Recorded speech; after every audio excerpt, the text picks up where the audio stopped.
What's up, Average Dad fans? Welcome back to another video. And after the madness of last night's live stream, showing you the first look and unboxing, a world exclusive apparently, of the Honor Magic V3 Global, I have now set it up and it's time to give you my very initial first impressions.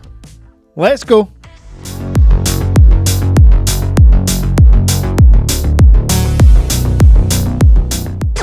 So it would be absolutely stupid of me not to mention that I am the Average Dad and I have my very own tech store. I aim to give you the cheapest prices around with the fastest shipping and ultimately the best service and communication. You can buy the Honor Magic V3 Global for £1,240. You can also get the Magic Pen for £130. Now with shipping, that brings the total to £1,400. An absolutely amazing deal, but I'm not the only one. There are other people out there stocking it. I'm not saying you have to buy through me. And if you live in the UK, Honor do a good deal and offer 2 years of warranty. The Average Dad Tech Store can only offer 1 year of warranty. Just wanted to get out there. Have to be honest. Anyway, moving on from the tech store, let's talk about the channel. The channel has gone from strength to strength. However, of the 250,000 views a month, I am still only sitting around 30,000 subscribers. Please help me get to 100k. If you don't think I offer better value for money or more informative videos than certain other YouTubers, Tech Odyssey, Tech Tablets. Tech Tablets has like 500,000 subs. Granted, his videos only get about 30,000 views, which is suspicious. But anyway, surely I'm worth more than 30k subs. Smash subscribe. Now let's talk about the V3 Global. So first impressions are, well, incredible. I love this device from outside to inside. But we'll stick with the outside for now. I have gone for the bronze / red / rolled gold looking device. The only one that comes with a vegan leather back. And folks, I love it. Now if you're looking for a more subtle design, maybe you want to go for the black or even the green. But if you're using a foldable phone, you might as well go all out in my opinion. Now screen wise, 6.4 inch outer, nearly 3000 nits peak brightness, and we'll talk about that in a second, with the inner screen being 7.95 inches with again a near 3000 nits peak brightness. One thing I want to focus on right now is the lack of crease. I am blown away by what Honor have managed to do. Yes, the Vivo X Fold 3 Pro has arguably got an even better inner display, but it is not 9.2 millimeters thick folded or 4.4 millimeters unfolded. To incorporate such a invisible crease with such a thin design, I have to take my hat off to Honor. Bravo.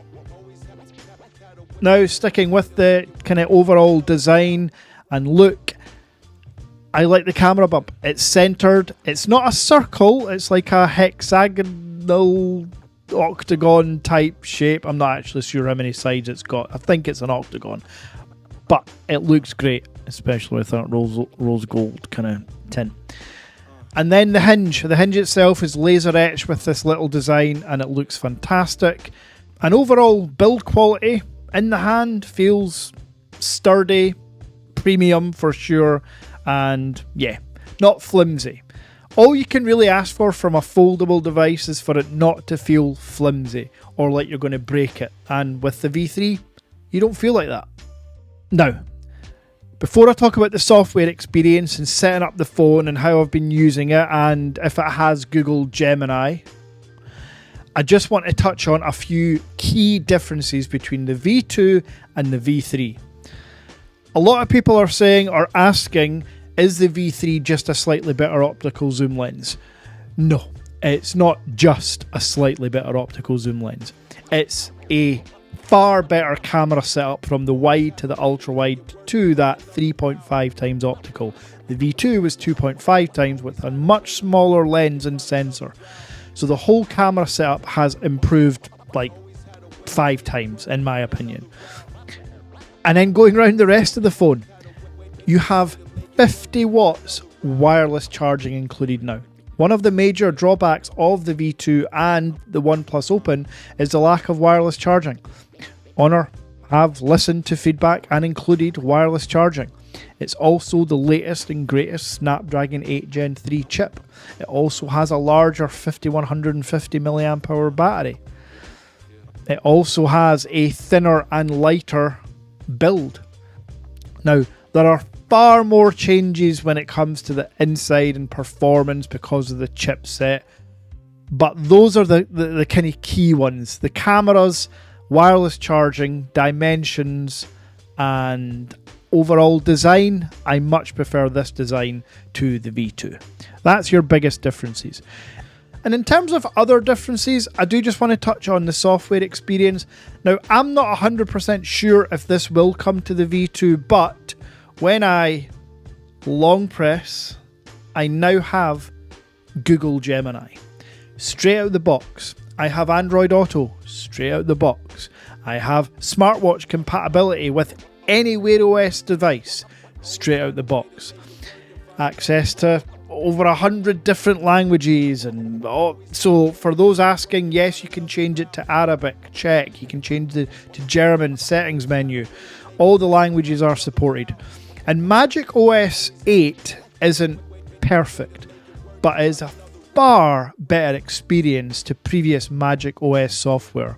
From just general navigation, the fact that you can now get an app drawer. Yes, believe it or not, previously there wasn't even an app drawer allowed on this phone.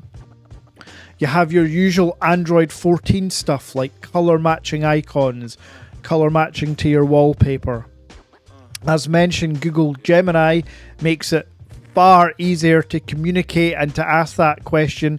If you're sitting there with a Chinese V3, I'm hopeful at some point maybe, but probably not ever coming to the Chinese version. Not a big deal for some, but a deal breaker for others. So to summarise, hopefully you've got enough content on this throughout this video of adding in as much B-roll as possible. I think this is stunning. I'm excited to use this. It has my SIM card in it. It is my daily driver now. And there's other things, while I'm holding it, another little thing came up, the sidebar, the Honor portal. There's other software features that make this a really cool experience and good phone to have. And I didn't even touch on stylus support. Still to this day, one of the only foldable phones to have stylus support on the outer and inner display. I could go on, but this is just meant to be a first impressions. So I'll stop there. I'll be back soon with more content on the V3, the unboxing and first impressions of the Pixel 9 Pro Fold.